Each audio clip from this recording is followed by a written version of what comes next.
All right. We discussed it just a few weeks ago that the running back room wasn't maybe, at least on paper, up to the standards that it has been in recent years. And Master Teague was the number one guy, but certainly would have to fight to keep that job. Now he's really going to have to fight, but that fight's going to not continue until August. I will let anybody dive in who wants to outline what the injury status is and what we know at this point. Well, what Ohio State has confirmed, they won't confirm anything about the injury other than to say that Master Teague is now unavailable for the rest of spring. I've been told, others have been told it was, there's some sort of Achilles injury there, not knowing the extent and full or any type of recovery, but we've seen players go down with Achilles the last two springs at Ohio State, and both players, linebackers, Tuff Borland and Justin Hilliard, made it back in time for the season. Being a running back and being a linebacker are a couple of different things. So Ohio State had two healthy scholarship running backs coming into spring. And Ryan Day even said on Monday, things are thin, but there wouldn't be a crisis unless they lost another guy. And now they have. And so now it's crisis mode. And what you'll see now is fifth-year senior Demario McCall probably go back over to running back. He was with the receivers. He's been moved between running back and receiver his entire time at Ohio State, so this is nothing new for him. And Day even said that Demario was going to play running back in the spring at some point. So, they're confident in his abilities. But, now you've got, once again, you're down to two scholarship running backs, because Demario, who knows if he's been a guy that has not stayed healthy for his career.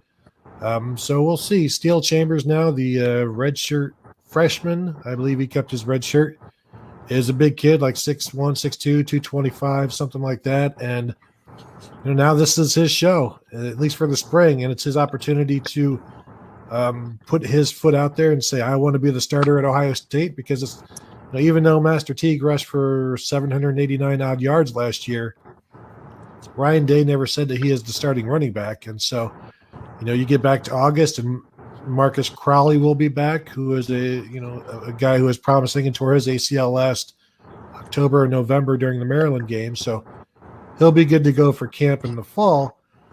A lot of unknowns right now, and now you kind of hope for Ohio State's sake that Steele Chambers steps up and becomes this guy. But they throw the ball so much in spring anyway, it's hard to get a good read on running backs unless you're J.K. Dobbins, who just immediately stood out his freshman year. Okay, you don't know the full extent, obviously, of the injury, and you just hope the best, and that they find a way, if there is a way, for him to come back and be able to play in 2020. That's the big thing right now. Not much you can really do or say about it, and I guess as the weeks go on, we'll talk to Kevin Wilson, the offensive coordinator, tomorrow. Maybe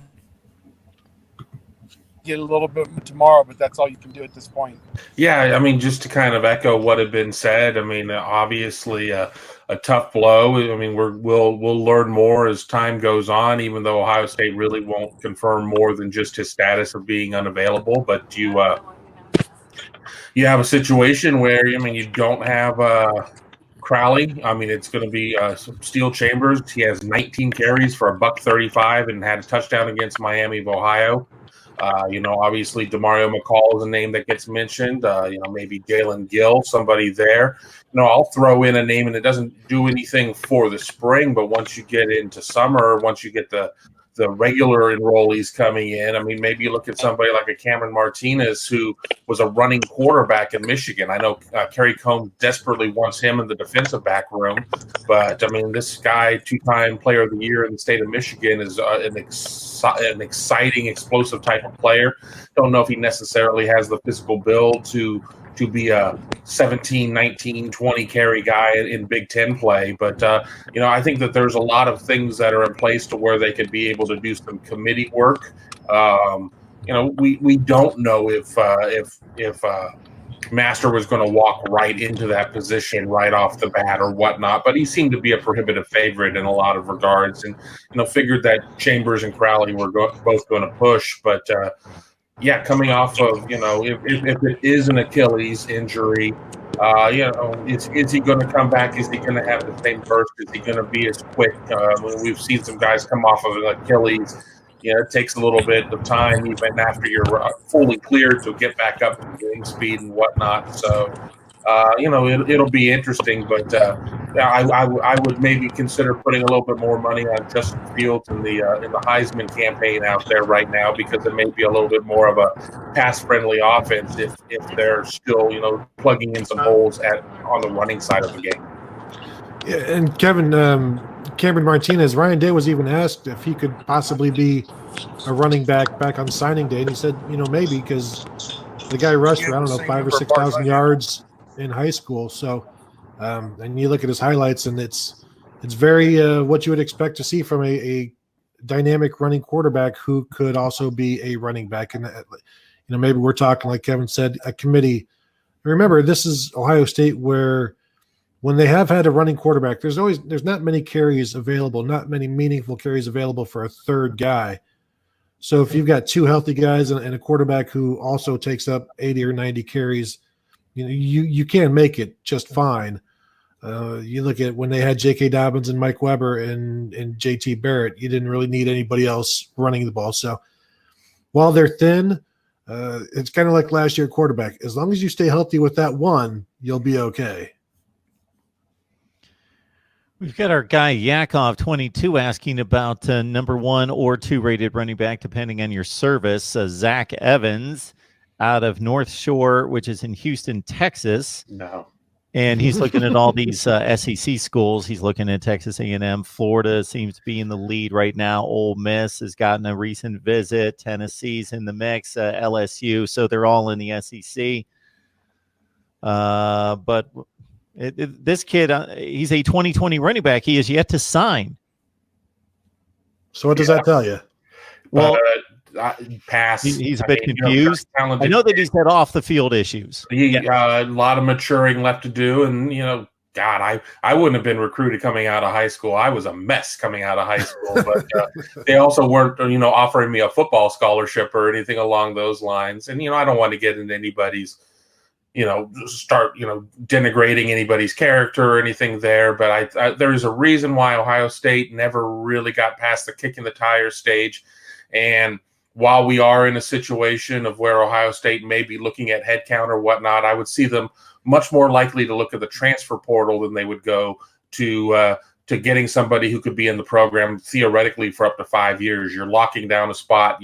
There's definitely a butterfly effect in terms of future recruiting if you sit there and you put somebody in for 5 years at this point. It's not the same thing as basketball recruiting where you're dealing with much smaller numbers.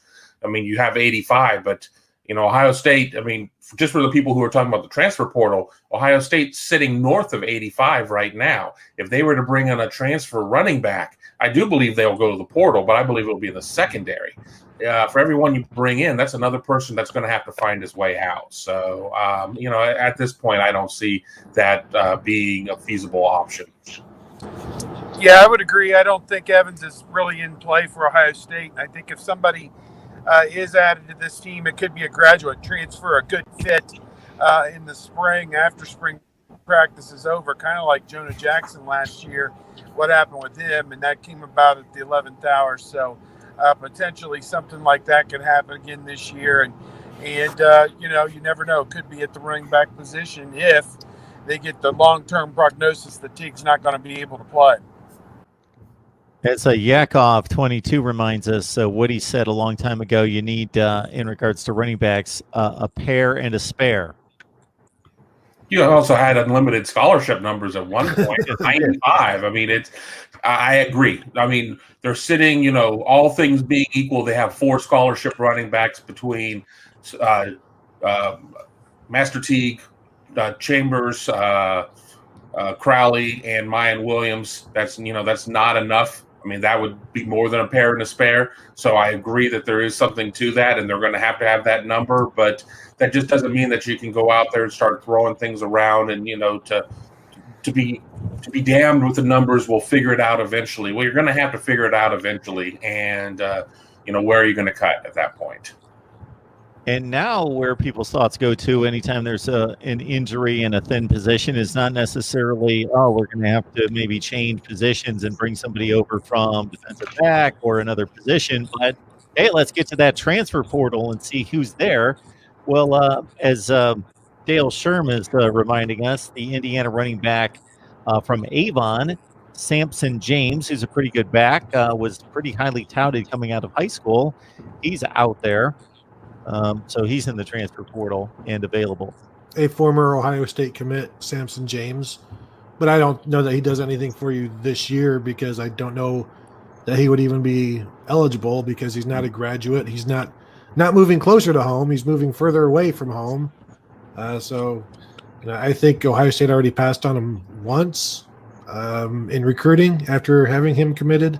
So I think there's more realistic options. I don't even a guy like a graduate transfer, Bradrick Shaw from Wisconsin, who's like got a sixth year. I'm just pulling a name out as somebody maybe you go get as an experienced leadership body in that room and see what happens. I mean, maybe they stole a running back from Wisconsin and Antonio Williams, who he was once committed to them and ends up transferring to North Carolina, maybe full circle somehow, not really.